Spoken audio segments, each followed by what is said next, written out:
우리는 삶을 살아가면서 때로는 이런 생각을 가지게 됩니다. 하나님은 정말 살아계시는 분이신가? 하나님은 정말 하나님의 백성들을 돌아보시는 분이신가? 그렇다면 내 삶에 찾아온 어려움이나 이런 아픔들은 왜 일어나야 하는 것인가? 라는 생각을 가지게 됩니다. 이 생각의 주제는 하나님은 정말 계신가? 라는 주제이며 하나님은 선택된 백성들을 외면하지는 않으시는가? 라는 주제입니다. 그러나 성경은 때때로 하나님의 외면하심에 대해서 말을 하고 있습니다. 특별히 오늘 우리가 살펴본 사무엘상 4장 말씀은 하나님께서 이스라엘 백성들의 죄악을 보시고 제사장들의 타락한 모습을 보시면서 하나님의 백성들에 대하여 외면하시는 장면이 등장합니다. 오늘 우리 본문 말씀을 통하여서 하나님의 외면하심에 대해서 함께 살펴볼 것인데 먼저는 하나님의 관점에서 본문 말씀을 풀어보고 또한 이스라엘 백성과 블레셋 사람의 모습을 통해서 살펴보고 마지막으로 하나님께서 외면하신 자리, 하나님께서 떠난 자리에는 어떤 상황이 닥치게 되는지 그 사람들이 어떤 상황을 맞게 되는지 우리 함께 살펴보도록 하겠습니다. 먼저 본문의 내용을 제가 간략하게 설명드린 후에 본문을 통해서 우리에게 주시는 하나님의 말씀을 함께 찾아보도록 하겠습니다. 먼저 오늘 본문 1절 말씀은 하나님께서 이렇게 말을 하고 있습니다. 사무엘의 말이 온 이스라엘에 전파되니라. 하나님께서는 새로운 영적인 지도자로 사무엘을 세워주셨습니다. 3장 말씀에는 사무엘을 영적인 리더로 세우는 장면이 등장을 합니다. 하나님께서 사무엘과 함께 하시면서 사무엘이 무슨 말을 하면은 그 말이 하나도 땅에 떨어지지 않고 그대로 다 이루어졌노라고 하나님께서는 말씀하셨습니다. 그래서 단에서부터 브엘세바에 이르기까지 모든 이스라엘 백성들이 사무엘이 여호와께서 세우신 선지자인 줄 알았다고 성경은 말하고 있습니다. 3장 1절 말씀에는 그때의 여호와의 말씀이 희귀하였고 이상이 흔히 보이지 않았더라 라고 시작을 하지만 3장 마지막 절 말씀은 여호와께서 실로에서 다시 나타나시래 라고 말을 마무리하고 있습니다. 하나님의 음성이 들리지 않았고 하나님의 말씀이 없었던 그 시대였지만 하나님께서는 사무엘을 리더로 세워주시고 선지자로 세워주시고 제사장으로 세워주시는 모습을 통하여서 다시 한 번 더 이스라엘 백성들을 회복시키고자 하셨다는 것입니다. 그리고 1절의 시작의 말씀이 이렇게 되고 있습니다. 사무엘의 말이 온 이스라엘에 전파되니라. 이 말씀을 듣고 읽는 독자였다면 그리고 사무엘의 말이 온 이스라엘에 전파된 것을 당시에 많은 사람들이 알았다면 이 사람들은 이제 기대하게 되었을 것입니다. 하나님께서 우리를 버리시지 않았다. 하나님께서 우리와 함께 하시는구나. 하나님께서 사무엘이라는 영적인 지도자를 통해 다시금 우리를 일으켜 세우시고 다시금 우리를 죄에서부터 구원해 주시겠구나 기대를 하게 되었을 것입니다. 그러나 이런 기대와는 달리 1절 마지막 절 부분부터 시작해서 사무엘의 말에 더 이상 등장하지 않고 또 이스라엘 백성들이 회복되었다라는 말도 더 이상 등장하지 않습니다. 오히려 4장, 5장, 6장 말씀은 하나님께서 이스라엘 백성들을 징계하시고 하나님의 괴가, 법궤가 블레셋 사람에게 빼앗기는 장면이 등장합니다. 하나님께서 회복시켜 주시기를 기대했지만 하나님은 이스라엘 백성들의 죄악을 간과하지 않으셨고 그 죄악에 알맞은 징계를 허락하시는 장면이 등장합니다. 1절 후반부 말씀을 보면은 블레셋 사람들과 싸우기 위해서 진을 편성했다는 내용이 등장합니다. 그리고 2절 말씀을 보면 이스라엘 백성들과 블레셋 사람들이 처음 전쟁을 하게 됩니다. 1차 전쟁으로 인해서 그 결과는 이스라엘 백성의 패배였습니다. 약 4,000명 정도 백성들이 죽었습니다. 이스라엘 백성들이 전쟁에서 패배하고 난 뒤에 다시금 자기들이 진쳤던 장소로 돌아왔습니다. 그리고 패배의 이유에 대해서 생각해 보았습니다. 그 결과 내린 결론이 여호와의 언약궤가 우리와 함께 있지 않아서 그렇다라고 생각을 했습니다. 그래서 여호와의 언약궤를 저 멀리 실로라는 장소에 있는데 그곳으로부터 우리에게로 가져다가 우리 중에 있게 하여서 그곳으로 하여금 우리들을 원수의 손에서 구원하게 하자라고 말씀하셨습니다. 이스라엘 백성들이 말을 했습니다. 그래서 4절 말씀을 보면 백성들이 실로에 사람을 보내서 만군의 여호와의 언약궤를 가지고 왔습니다. 그리고 언약궤만 가지고 온 것뿐만이 아니라 언약궤를 담당했던 홈리와 비누아스를 함께 데리고 왔습니다. 이제 됐다고 생각했습니다. 여호와의 언약궤가 자신들과 함께 있고 하나님이 자신들과 함께 하시기 때문에 자신들은 반드시 이 전쟁에서 승리할 것이라고 생각을 했습니다. 그래서 큰 소리로 외쳤고 땅이 진동할 정도로 외쳤습니다. 6절 말씀을 보면 블레셋 사람들이 그 언약궤를 가지고 온 이스라엘 백성들의 외치는 소리를 듣고 무슨 일이냐? 왜 이런 소리가 들리느냐 하면서 사정을 알아봤더니 여호와의 궤가 이스라엘 백성의 진에 도착했다는 것을 깨닫게 됩니다. 블레셋 사람들은 두려워했습니다. 왜냐하면 그들은 이스라엘 백성들의 하나님이 자기의 백성들을 위해서 어떤 일을 행하셨는가를 익히 들어서 알고 있었기 때문입니다.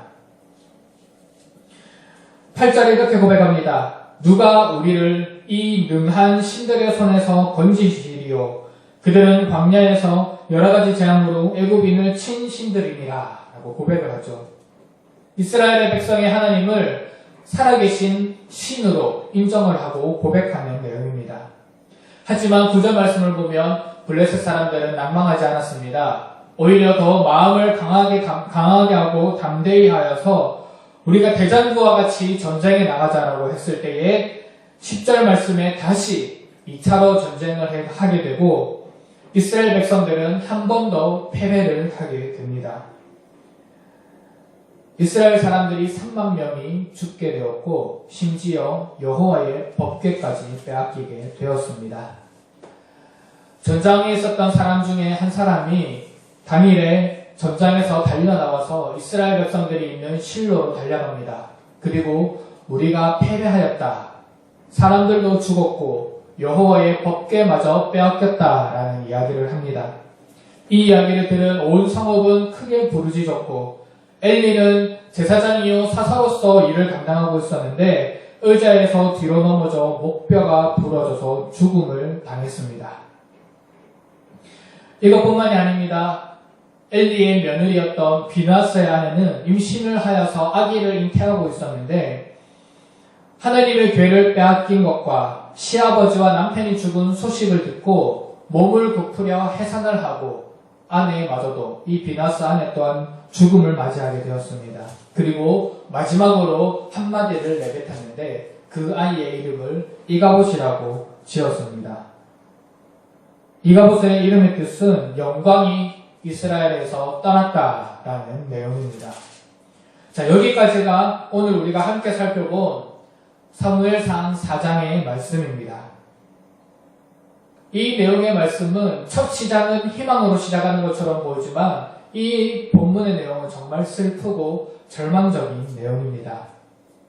우리는 이 말씀을 다각도로 접근을 해서 풍성한 은혜를 받을 수 있겠지만 오늘은 이스라엘 백성들을 심판하시고 징계하시는 하나님의 모습을 중점으로 살펴보면서 하나님의 모습과 이스라엘 백성들의 모습, 하나님이 외면하고 떠난 자리에 어떤 모습이 있는지 함께 살펴보도록 하겠습니다. 자, 먼저는 하나님의 모습에 대해서 함께 살펴보겠습니다. 앞서 우리가 본문을 쭉 설명해 드릴 때 살펴보았지만 본문 말씀에는 하나님이 등장하지 않습니다. 하나님의 말씀도 등장하지도 않고 하나님께서 행하신 일들도 등장하지 않습니다. 그러나 하나님을 상징하는 한 가지 사물이 등장합니다. 그것이 무엇입니까? 바로 법궤입니다. 하나님의 언약궤입니다. 하나님의 언약궤는 하나님의 임재의 상징입니다. 하나님께서 이스라엘 백성들을 왕좌에 앉으시고 백성들을 통치하고 다스리는 것의 상징입니다. 이스라엘 백성들이 첫 번째 블레셋과의 전쟁에서 패배했을 때 하나님의 언약궤를 우리 가운데 모셔오자라고 이야기를 했습니다. 그러나 두 번째 전쟁에서 패배했을 때는 여호와의 법궤를 지키지 못했습니다. 언약궤를 빼앗겼습니다. 히브리어 원어의 의미를 살펴보면 언약궤를 단순히 빼앗긴 것이 아니라 하나님의 언약궤, 법궤가 포로로 잡혀갔다라고 표현이 되어 있습니다. 여러분, 살아계신 하나님께서 어떻게 이방인의 신들에게 포로로 끌려갈 수 있겠습니까? 하나님께서는 어떻게 이런 치욕과 모욕을 당하실 수가 있겠습니까? 우리의 일반적인 생각과 상식으로는 도저히 이해할 수가 없습니다. 왜냐하면 하나님에게는 승리만 있을 뿐이고 하나님에게는 이름 높임 받으실 것만 있을 뿐이고 하나님께는 영원히 영광 받으실 위대하고 존귀하신 왕이라는 생각이 우리 머릿속에 가득하기 때문입니다. 그러나 하나님은 포로로 잡혀가셨고, 그러나 하나님은 이런 치욕과 모욕을 당하셨고, 그러나 하나님은 지금 이런 일들이 있도록 허락하셨습니다.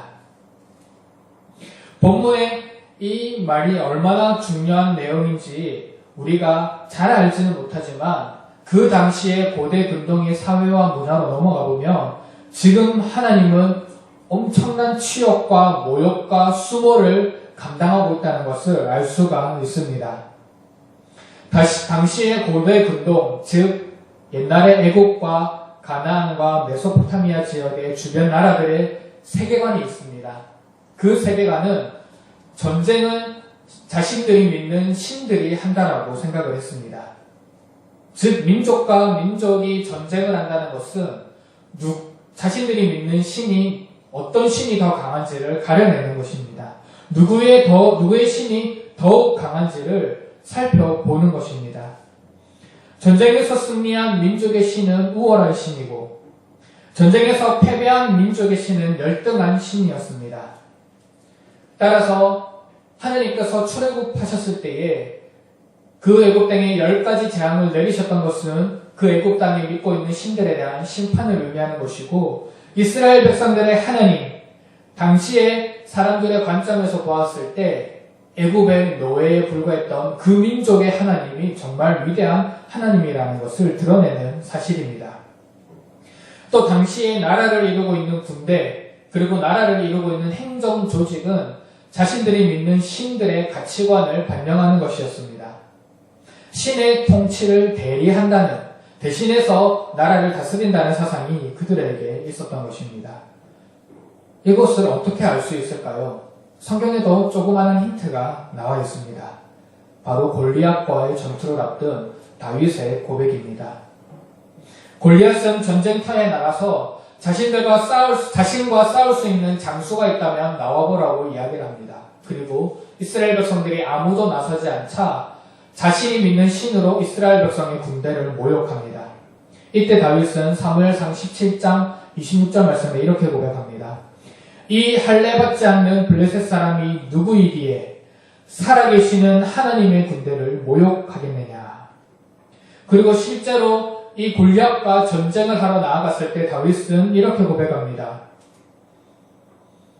너는 칼과 창과 단창으로 내게 나아오거니와 나는 만군의 여호와의 이름 곧 내가 모욕하는 이스라엘의 군대의 하나님의 이름으로 내게 나아가노라. 그렇습니다. 다윗의 고백을 통해서 알 수 있듯이 전쟁은 신들의 전쟁이며 군대들의 승패는 어떤 신이 더 우월한가를 가리는 것이었습니다. 자, 다시 본문으로 돌아와서 그런 세계관 속에서 지금 이스라엘 백성들이 믿는 하나님이 패배한 것입니다. 법궤가 이방인이었던 블레셋 사람들에게 포로로 끌려갔습니다. 여러분, 이것이 지금 얼마나 치욕스러운 사건인지를 우리는 알아야 합니다. 그만큼 하나님께서는 지금 자기 스스로를 이방인에게 포로로 끌려가게 하고 그리고 치욕과 수모를 당하면서까지 이스라엘 백성들에게 하고 싶은 말이 있었던 것입니다. 그것은 이스라엘 백성들의 죄악을 심판하고 징계하고자 했던 것입니다. 하나님은 이스라엘 백성들을 외면하시고 하나님은 이스라엘 백성들로부터 떠나가셨습니다. 하나님은 시편과 예레미야 말씀에 이 사건에 대해서 다른 구약 성경의 기자들을 통해서 이렇게 표현하고 있습니다. 시편 78편 60절과 61절 말씀을 보면 이렇게 기록되어 있습니다. 사람 가운데 세우신 장막 곧 실로의 장막을 떠나시고 그가 그의 능력을 포로에게 넘겨주시며 그의 영광을 대적의 손에 붙이시고 라고 되어 있습니다. 하나님께서 실로의 장막을 떠나셨고 하나님의 능력을 포로에게 넘겨주시며 하나님의 영광을 대적의 손에 붙이셨다고 되어 있습니다. 그 이유는 이스라엘 백성들이 우상 숭배하고 타락할 대로 타락했기 때문입니다. 예레미야 26장 5절 6절 말씀에는 이렇게 기록되어 있습니다. 내가 너희에게 나의 종 선지자들을 꾸준히 보내 그들의 말을 순종하라고 하였으나 너희는 순종하지 아니하였느니라. 내가 이 성전을 실로같이 되게 하고 이 성을 세계의 모든 민족의 저주거리가 되게 하리라 하셨느니라. 그렇습니다. 하나님은 이후의 성경의 역사 속에서 이 실로라는 장소에 대해서 평가하기를 여호와께서 그곳을 버리셨다. 여호와께서 그곳을 떠나셨다. 여호와께서 그곳을 외면하셨다.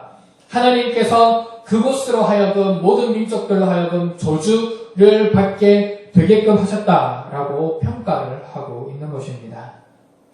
사랑하는 성도 여러분, 우리는 오늘 본문 말씀을 통해 하나님께서도 외면하실 수 있는가라는 질문에 대답을 하고자 합니다. 하나님께서는 외면하실 수도 있습니다. 하나님의 백성을 징계하고 심판하기 위해 때로는 스스로를 버리시고 백성들을 떠나신다는 사실에 대해서 살펴보았습니다. 하나님을 바르게 섬기지 못했던 제사장과 백성들을 심판하시기 위해 이스라엘 백성들을 징계하시기 위해 스스로 그런 모욕과 치욕을 감당하셨던 것입니다. 타락하고 어두운 시대를 징계하고 난 뒤에 그 시대를 저물어 가게 만들고 또 하나님께서 새로 세운 일꾼 사무엘을 통하여서 새 시대를 열어가게 하기 위해서 하나님은 잠시 동안 백성들을 외면하신 것입니다. 자신을 스스로 블레셋의 포로로 잡혀가게 하시고 이스라엘 백성들을 떠나게 하신 것입니다. 본문 말씀을 통해 오늘 우리가 경계하고 주의해서 들어야 하는 것은 하나님은 우리 또한 외면하시고 떠나실 수도 있다는 사실을 기억해야 합니다.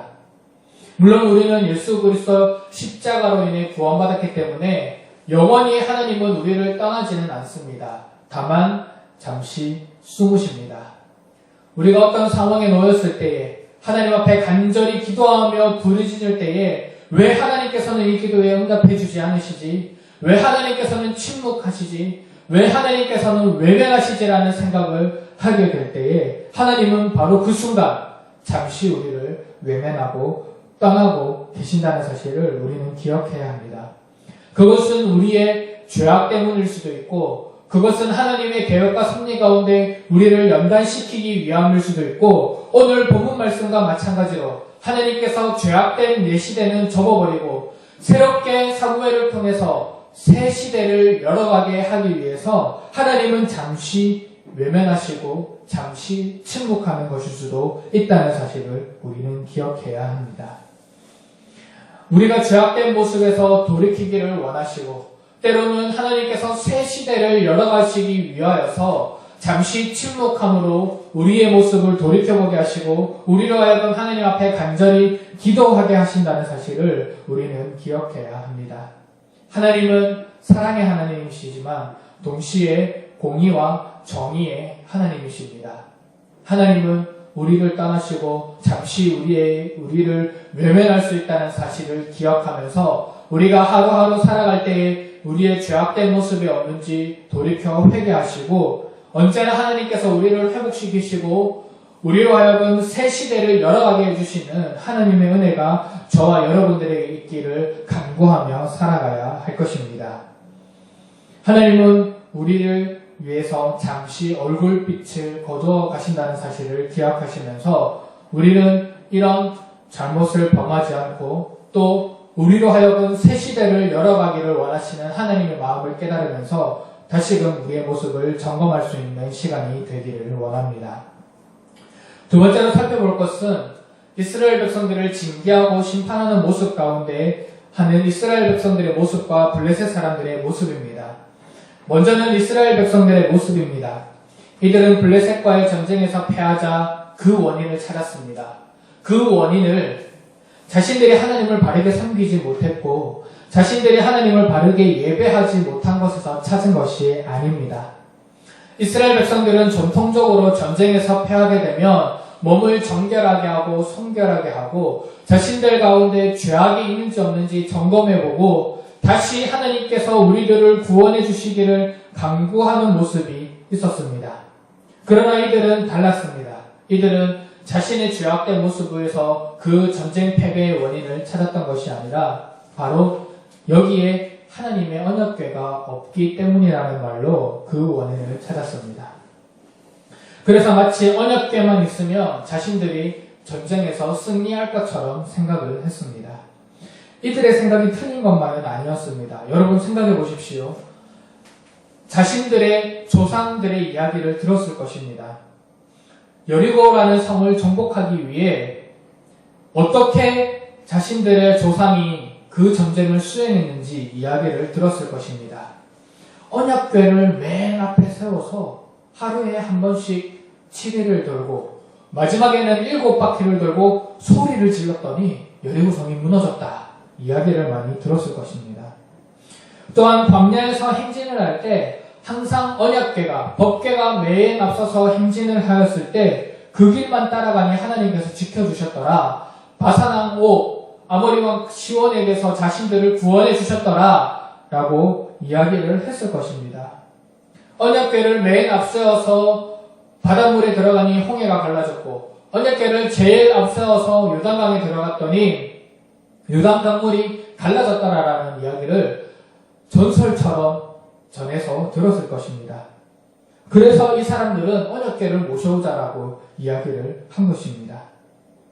이 언약궤만 있으면 자기들을 어려움에서부터 구원해 주실 것이라고 생각을 했고 이 언약궤가 자신들과 함께 있다면 하나님께서는 자신들을 외면하지 않으실 것이라고 생각을 한 것입니다. 그러나 이것은 명백히 잘못된 것입니다. 왜냐하면 이것은 미신적인 생각이었기 때문입니다.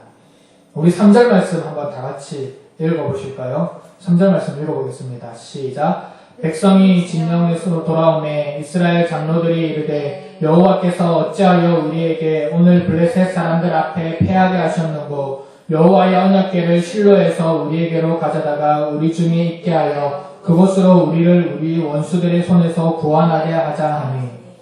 자, 여러분 보십시오.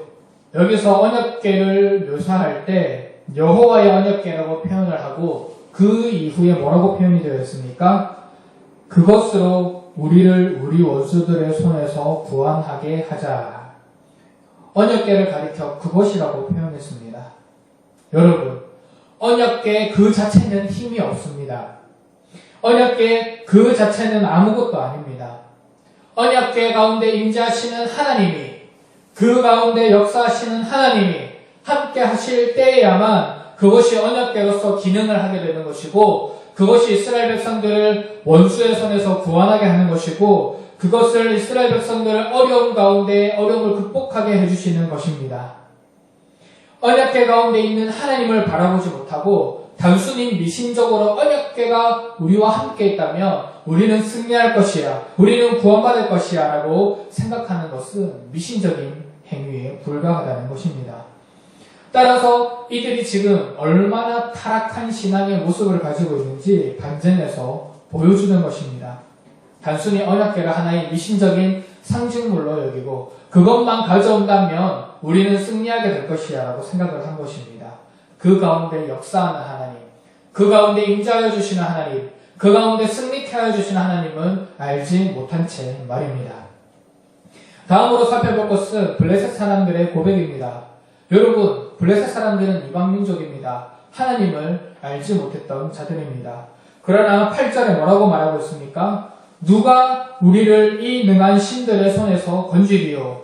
그들은 광야에서 여러 가지 재앙으로 애굽인을 친 신들이니라. 사실 이 고백을 하나님은 이스라엘 백성들에게 듣기 원하셨습니다. 하나님, 우리 조상들을 광야에서 인도하신 하나님, 우리를 출애굽해 주신 하나님, 우리를 가나안 땅을 허락하여 주시고 우리에게 이 땅 가운데 정착하게 해주신 살아계신 하나님, 우리를 불쌍히 여겨주시고 우리를 긍휼히 여겨주시고 이 원수의 대적들의 손에서 우리를 구원하여 주시옵소서라고 하나님은 이스라엘 백성들의 입술을 통해서 그 고백을 듣기를 원했지만 이스라엘 백성들이 그 고백을 하지 않자 하나님은 이방인들의 입술을 통해서 하나님을 찬양하게 하셨습니다. 하나님의 영광과 위엄을 선포하게 하셨습니다. 이 능한 신의 손에 누가 그들은 광야에서 여러 가지 재앙으로 애굽인을 친 분이다 라고 고백을 한 것입니다. 여러분, 블레셋이 어떤 민족입니까? 이스라엘 백성들이 출애굽할 때 블레셋은 가나안 땅에 살지도 않았습니다. 많은 주석가들의 공통된 의견으로 보면 블레셋 민족은 BC 12세기경 성경의 시대로 보면은 사사시대에 여선지자 드보라가 활동하던 그 시대에 소아시아 지역과 그레데와 에게의 지역에서 가나안 땅으로 이주한 이주민이라고 이야기를 하고 있습니다. 설교 요약 부분 밑에 보면은 제가 지중해 지도를 넣어놨는데 에게해와 그레데 섬 노란 부분으로 동그라미 쳐져 있는 부분에서 원래는 이곳에서 살았던 민족이 이주해 와서 가나안 땅 해안 지역에 정착했던 민족입니다. 이들은 출애굽할 때 그곳에 없었습니다. 그러나 어떻게 하나님을 알 수 있었을까요? 두 가지를 생각해 볼 수 있는데 그만큼 하나님의 위대하심이 지중해 전역에 퍼져 있었다는 것을 생각해 볼 수 있습니다. 왜냐하면 애굽은 그 당시에 최고의 강대국이었고 이스라엘은 노예에 불과했던 나라였는데 그 애굽의 군대를 물리치고 자유를 얻고 독립한 이스라엘의 나라의 민족의 소문은 지중해 전역에 퍼졌을 가능성이 매우 높습니다. 또 다른 생각으로는 이들이 12세기에 가나안 땅에 이주하고 난 뒤에 이스라엘 민족이 그 땅에서 살고 있었는데 이 민족이 어떻게 형성되었는지 살펴보니 이들이 믿는 신이 애굽에서부터 광야에서부터 이들을 구원해 주셨구나라는 것을 깨달을 수 있었던 것입니다. 그러나 어찌되었든 간에 하나님께서는 이스라엘 백성들의 입술을 통해서 듣기 원하셨던 것을 이방 민족이었던 블레셋 사람들의 입술을 통해서 고백하게 하심으로 당시에 이스라엘 백성들이 얼마나 영적으로 무지하고 타락했는지를 보여주고 있습니다. 이것을 통해서 우리가 살펴볼 수 있는 것은 우리가 복음에 대해 교회에 대해 미신적인 믿음으로 믿어서는 안 된다는 것입니다. 백성들이 언약궤를 가져오면 승리할 수 있었다고 생각했던 것은 미신적인 믿음이었습니다. 하나님께서는 전쟁에서 패배하게 하심으로 그 미신적인 믿음을 순순히 깨부셨습니다. 여러분, 혹시 우리들의 모습 가운데에 하나님에 대하여 혹은 복음에 대하여 혹은 교회에 대하여 이런 미신적인 믿음이 있지 않는지 돌아보기를 원합니다. 우리가 믿고 고백하는 분은 온 우주 만물을 창조하시고 홀로 존재하는 분이십니다. 우리의 미신적인 신앙에 제한받으실 분이 전혀 아니십니다. 오히려 하나님은 미신적인 신앙으로 하나님을 믿기를 원하시는 것이 아니라 참된 복음의 가치를 깨닫고 하나님의 뜻대로 살아가는 자에게 큰 은혜와 큰 복을 허락해 주시기를 원하십니다. 하나님 앞에 엎드려 기도하는 이유를 자신에게 필요한 이 육신에 필요한 것들을 간구하는 채워가는 과정으로 이해하는 것이 아니라 정말 살아계신 하나님 앞에 예배드리는 과정으로 하나님 앞에 하나님을 높이는 과정으로 이해하는 자들에게 하나님은 복 주시기를 원하신다는 것입니다. 단순히 하나님을 믿으니 내 인생에 복을 받고 하나님을 믿으니 나의 삶이 형통하고 하나님을 믿으니 교회가 순식간에 부흥하고 하나님을 믿으니 모든 것이 다 형통하였다라고 고백하는 이런 미신적인 신앙을 하나님께서는 원치 않으시기 때문입니다. 사랑하는 성도 여러분, 미신적인 신앙을 갖지 않기를 원합니다. 복음을 좁은 문 좁은 길로 따라가면은 이것은 협착한 길입니다. 많은 사람들이 가지 않는 길입니다. 그래서 쉽게 많은 사람들이 함께 할 수 없는 길입니다. 미신적인 신앙은 너무나 믿기 편하고 함께 하기 편하기 때문에 많은 사람들이 걸어가는 길입니다. 우리는 미신적인 신앙이 되지 않기 위해 본질로 돌아가야 합니다. 우리에게 믿음을 허락해 주신 본질, 우리에게 선물로 주신 십자가의 사랑을 날마다 되새김질하면서 살아가야 합니다. 교회를 단순히 성공의 수단으로 여기지 않고 복음을 단순히 이 땅에서 평안하게 살아가기 위한 목적으로 여기지 않는 저와 여러분들이 되었으면 좋겠습니다. 미신적인 신앙이 아닌 더욱 성숙한 신앙의 모습으로 하나님께 나아갈 수 있는 저와 여러분들이 되었으면 좋겠습니다. 자, 마지막으로 살펴본 내용은 하나님이 떠난 그 자리에 찾아온 것이 무엇이냐? 그것은 바로 슬픔이었습니다. 패배했다는 소식이 온 성읍에 전해지자 성읍은 크게 슬퍼하며 울었습니다. 심지어 엘리는 죽음을 당했습니다. 여호와의 법궤가 빼앗겼다는 소리를 듣고 그 뒤로 넘어져서 엘리는 죽었던 것입니다. 비나스 아내도 임신을 하였으나 출산하면서 죽어갔습니다. 이가 오시라고 말했습니다. 하나님의 영광이 이스라엘 백성에게 떠났다라고 이야기를 했습니다.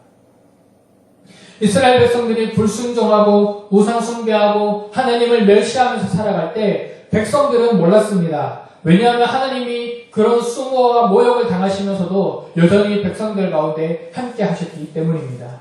그러나 하나님의 징계와 심판이 시작되었을 때에 온 이스라엘 백성들은 슬픔으로 가득 찰 수밖에 없었습니다.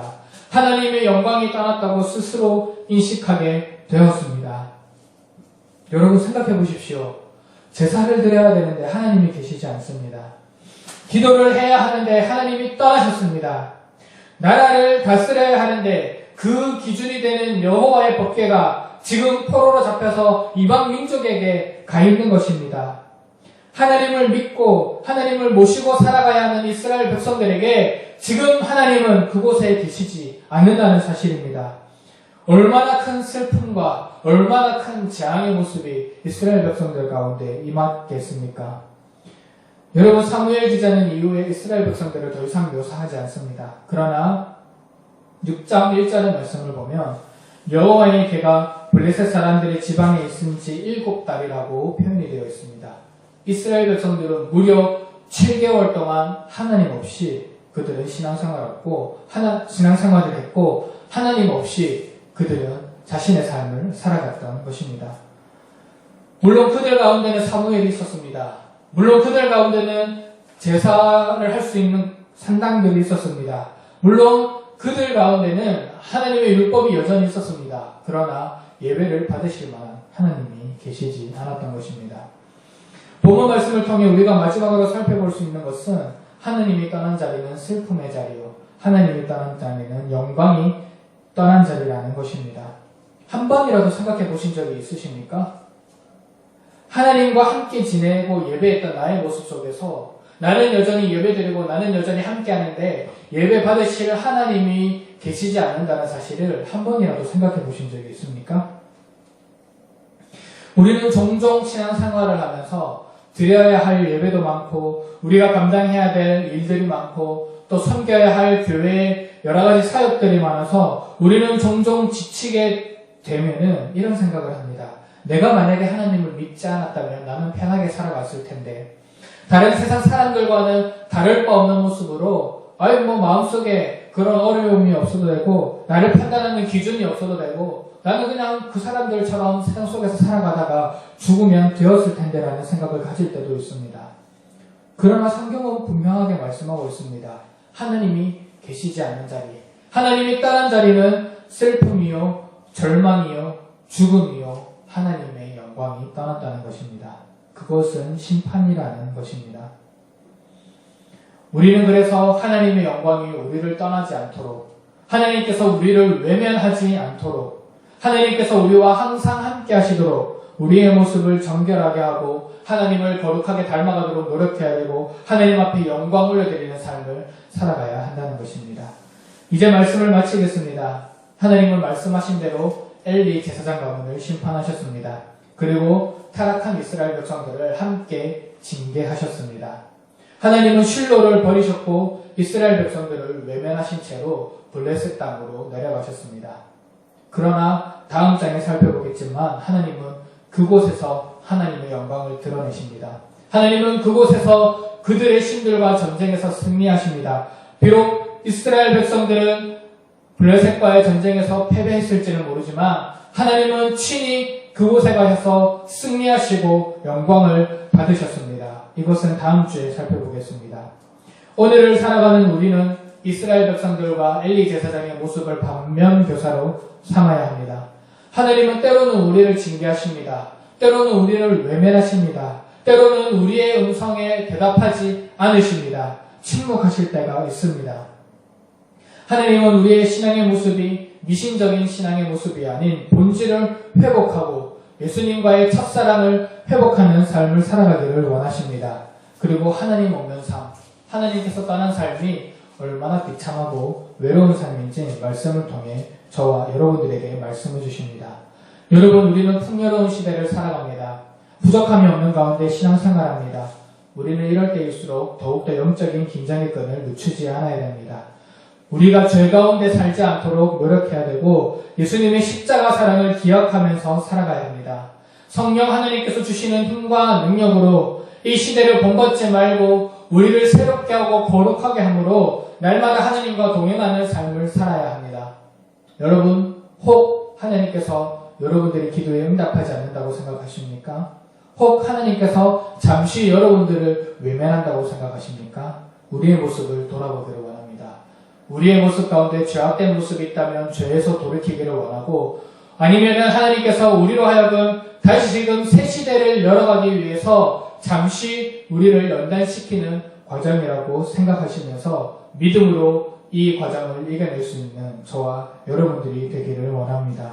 그럴 때에 하나님께서 우리의 모습을 통해 새 시대를 열어가시고 새롭게 하나님의 나라를 회복하시고 새롭게 우리의 삶을 통해 영광 받으실 그날을 꿈꾸면서 기대하면서 오늘을 이겨낼 수 있는 저와 여러분들이 되시기를 간절히 소원합니다. 기도합니다.